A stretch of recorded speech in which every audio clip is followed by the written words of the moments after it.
My dear friends, आज हम आप लोगों को एक रैखिक समीकरण से सिर्फ एक रैखिक समीकरण से ग्राफ बनाना सिखाते हैं।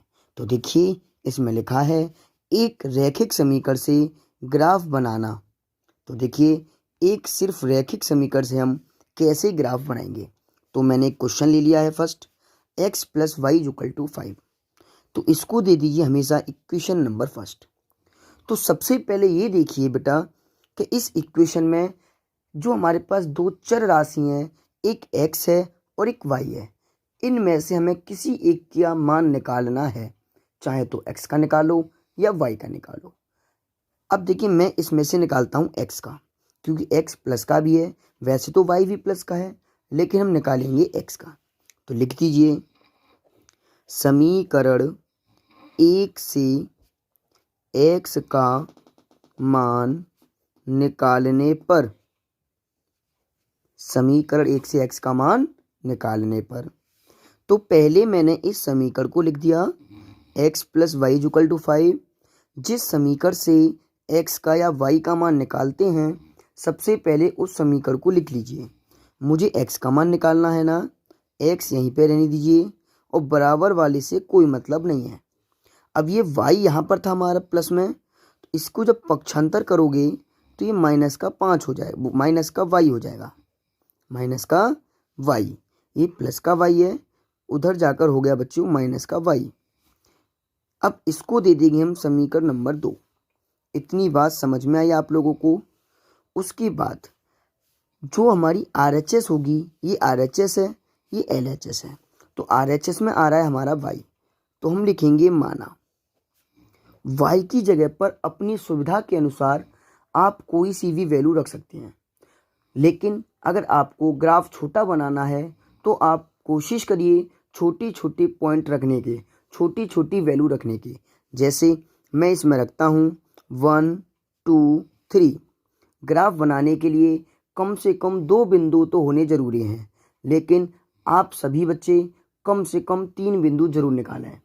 वैसे हमारा ग्राफ जो है वो 2 बिंदु से भी बन जाएगा, लेकिन एक बिंदु से कभी भी ग्राफ नहीं बनेगा। तो मैं कितने बिंदु निकालूंगा इसमें? 3 बिंदु। तो ये तीनों वैल्यू एक साथ तो इसमें नहीं रखेंगे, हम एक एक करके रखेंगे ना। चलिए पहले 1 की बात करते हैं। y बराबर 1 समीकरण 2 में रखने पर, समीकरण 2 में रखने पर अब समीकरण 2 को उतार लीजिए।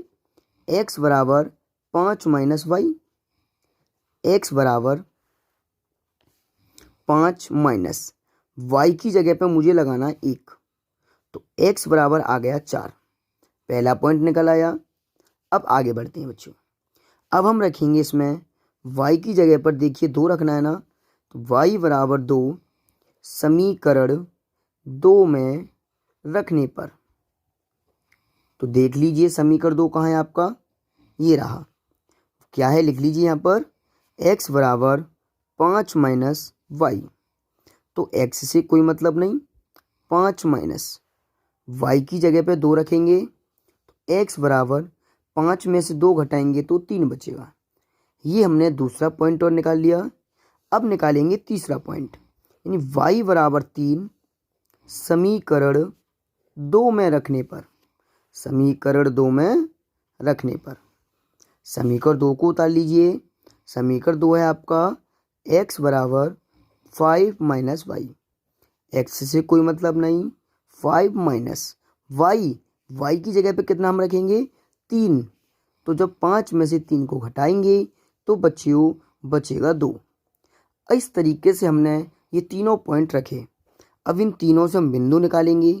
तो पहला बिंदु आएगा हमारा x कॉमा वाई, फिर आएगा x comma y, x comma y. तो हम पहला पॉइंट निकालेंगे, थोड़ा ऊपर चलते हैं। तो पहले वाले पॉइंट में x का मान है 4 और y का मान निकला है 1, तो यहाँ पर रख दीजिए x की जगह पर 4 और y की जगह पर 1। थोड़ा सा और ऊपर चलिए।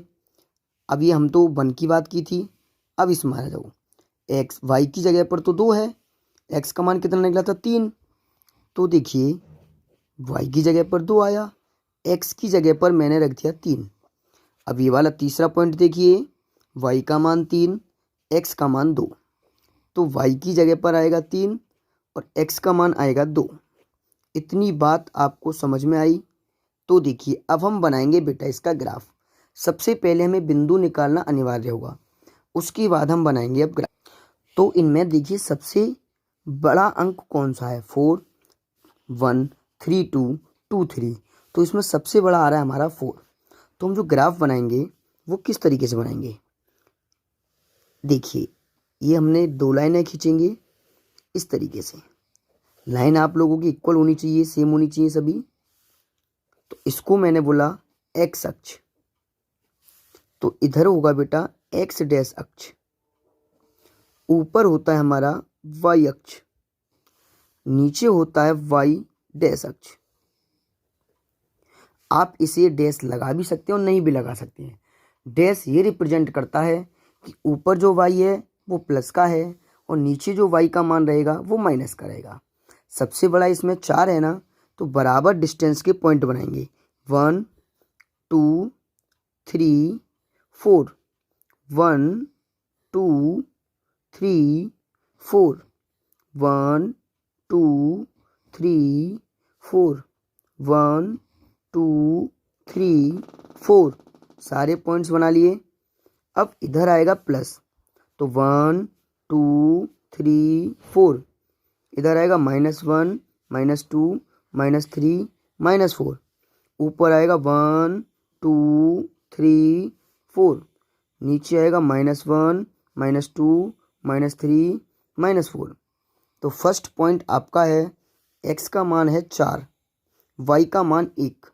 तो x अक्ष पर 4 पर आ गए हम, y का मान 1 यानी इसमें आ रहा है ना। तो देखिए इस तरीके से डॉट डॉट डॉट करना है आपको। तो ये पॉइंट जो मिलेगा, इस पॉइंट पर x का मान जो है वो 4 है और y का मान जो है वो 1 है। पहला पॉइंट मिल गया। अब थोड़ा सा और आगे चलते हैं। x का मान 3, y का मान 2। तो x का मान 3 तो ये रहा, चलिए डॉट डॉट कीजिए, और y का मान 2 ये रहा। यानी इस पॉइंट पर x का मान 2 होगा, वो x का मान 3 होगा और y का मान 2 होगा। आगे बढ़ेंगे, x का मान 2 और y का मान 3। तो x ये रहा, x का मान 2 और y का मान 3 ये रहा। इसको लिख दिया मैंने 2,3। इस तरीके से मैंने तीनों कोमा इसमें दर्शा दिए। अब इन तीनों बिंदुओं को मिलाती हुई एक सीधी लाइन खींचेंगे आप, और ये हो गया आपका ग्राफ बनाना। अब आप लोगों ने अभी जो मैंने आपको ग्राफ कराया है वो रैखिक समीकरण का कराया है और एक समीकरण से कराया है। अगली बार हम कराएंगे तो रैखिक समीकरण का ही, लेकिन उसमें 2 समीकरण दिए जाएंगे और दोनों समीकरणों से एक ही ग्राफ बनाएंगे। तो आप हमारी ऐसी और नई वीडियो देखने के लिए हमारे चैनल को सब्सक्राइब कर लें, बेल आइकन जरूर बजा लें, जिससे हमारी न्यू वीडियो आपके पास सबसे पहले पहुंच जाए।